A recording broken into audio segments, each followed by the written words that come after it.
Hey everyone, Patrick CK here, checking out the replacement for the keyboard I've been using since I reviewed it back in 2019. The Cooler Master Devastator 2 has been a loyal keyboard since, but it's seen better days and I wanted something more. And I feel like I found it in its replacement, the Razer Blackwidow Elite. There are a couple of attributes of the Devastator 2 that I got used to. So when I started looking for a new keyboard, there were a couple things I was looking for. As my first true mechanical keyboard, and without the ability to actually try out in stores, I did quite a bit of research online on different keyboards, their switches, and what to hopefully expect from each one. I looked at name brands, off brands, and everything in between. While the Blackwidow was on the list, at the time it was $170, which again for my first mechanical keyboard was a bit pricier than I was looking to spend. So I kept researching while keeping the Blackwidow in my wish list. That was until the price dropped to just $99. At that price, it felt like a no-brainer. Here's why. First off, and most obvious, the Blackwidow Elite is a full mechanical keyboard that can be equipped with one of Razer's 3 switches. I went with the yellows, which they describe as linear and silent. Of course, by silent, they mean silenter than most switches.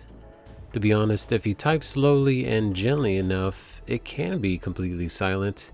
But if you're typing at full speed, it is quite audible. Here's what it sounds like at full speed if you bottom out the keys, which I tend to do. If you are careful, it can be pretty quiet, but I don't imagine most people are going to be this purposeful when typing, but it is doable. Razer's yellow switches feature a 45 gram actuation force, which apparently is on the lighter end of the spectrum. That being said, I can still rest my fingers on the keys like I did with the Devastator 2 without worrying about any accidental key presses, which I found pleasantly surprising. I guess I have a lighter touch than I thought. The actuation point of just 1.2 millimeters from the top means that these switches are classified as fast. And with a full travel distance of 3.5 millimeters, I noticed it's pretty similar to the Devastator 2, which I've become quite used to. While these numbers are seemingly meaningless if you're not a connoisseur of mechanical keyboards, I can definitely say that if you do a lot of typing, these switches are marvelous. The linear action means there's no real feedback telling you that you hit the actuation point, but since you only have to go 1.2 millimeters to register a hit, you don't need that extra feedback. At least, I don't think so. The best way to see what's actually happening with these switches is to check out these cross-section animations. The yellow switches travel in one smooth motion between the keycap, slider, and contact leaves. This is in contrast to other switches from Razer or MX, where sliders are split in two to give you the tactile bump, or there's a pronounced notch on the slider to give you the clicky noise. Different designs provide different types of feedback and noise, which is why there are hundreds of switches to choose from now. All I know is I love these yellow switches. If you want to fall in love too, pick one up for yourself at the link in the description. The stabilization of the caps is phenomenal. The spacebar feels solid no matter where you hit it. Unlike practically all other keyboards I've used, the individual caps do not move in place, making it such a great feel to type on. I can even quantify that my typing is faster with this keyboard. On the membrane and mechanical boards, I maxed out at 60 to 65 words per minute, but on the Blackwidow, I can consistently get over 75 words per minute at 95% accuracy. A considerable increase for just changing out the type of keyboard used. I can honestly say that it's an absolute pleasure to type on the Blackwidow. I go out of my way to type because it feels that good. Maybe it's because I've never experienced using a mechanical keyboard before, but nonetheless, I've never felt this way about a keyboard before. Your results may vary, as all this stuff is very subjective, but I'm fairly confident that if you type a lot, you will like this board. While the switches and typing experience are the best part of the Black Widow, there are quite a few other features that are icing on the cake, and some negatives I'll cover at the end. Now, I didn't buy this keyboard for the RGB, but I have to admit, I really enjoy messing around with the Razer Synapse 3 lighting settings. Thanks to every key having its own fully addressable LED under the cap, you can combine different effects together in the Chroma Studio to make some really interesting setups.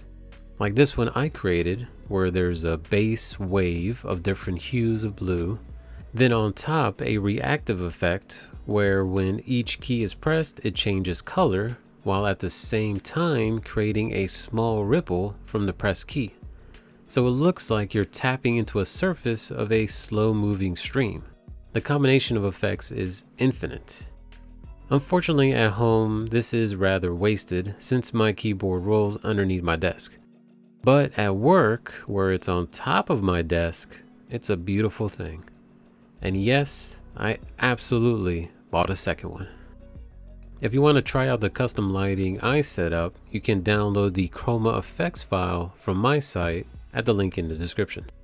Apparently, the position of the media buttons is a point of contention for some, but for me, they are great where they are, as I can easily move from the mouse to turn the volume dial. I also prefer the dial as opposed to up and down volume buttons. The media buttons obviously are not mechanical, but I still wish they felt a little nicer.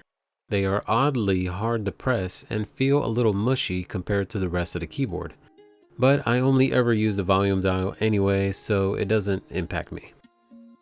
A more interesting feature are the audio and USB pass-throughs on the left side.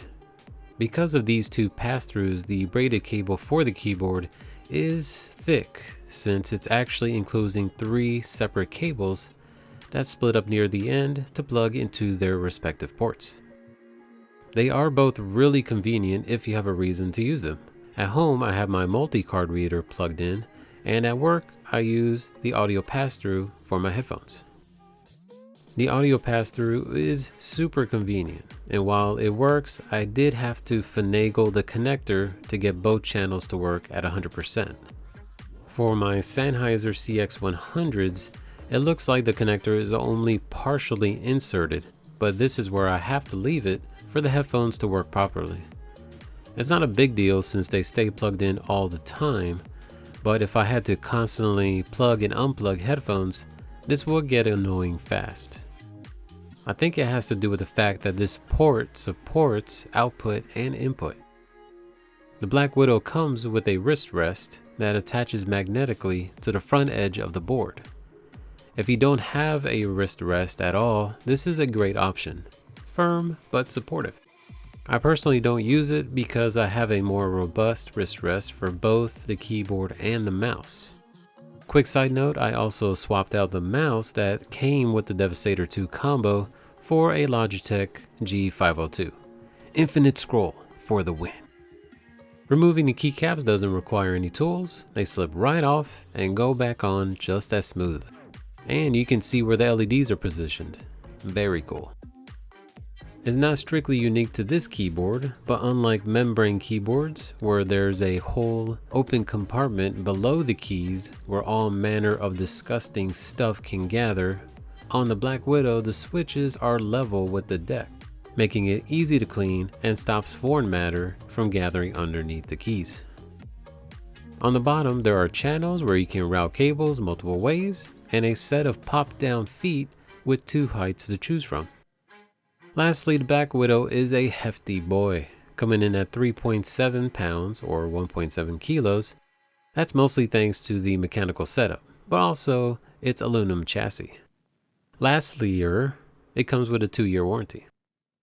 Now, I have been gushing about this keyboard this whole time, but there are a couple of things that need to be pointed out. For one, I wish you can change the indicator light colors located here. I always have numlock on, and that one pure white light in a sea of tranquil color is annoying, to say the least. Something else I noticed is a metallic twang, as if the switches are hitting the bottom of the metal chassis, which echoes around the keyboard. See if you can hear it here. It's more noticeable around the middle of the keyboard since there's more open space inside for the echoes to propagate. It's not always obvious and probably depends on what the keyboard is sitting on, the type of desk, and your surroundings. Lastly, it's a little annoying you have to have the Razer Central app open for the custom lighting effects to be active. I thought in the marketing for this thing it said the profiles were saved directly to the board. I'll have to figure that one out. On top of that, if you use an alternative method to log into Razer Central, you have to log in every time you turn the computer on. I ended up making a Razer account directly with them, from which I can turn on automatic login. Not sure if it's just me, let me know down in the comments. Even with those couple of negatives, I have to say I highly recommend this keyboard to anyone, but especially those of us who type all day. That's it for this review. If you liked it, please share so others can find this content in the future, and maybe even pick a Black Widow up for yourself. Link in the description. Until next time, this has been Patrick CK. Goodbye.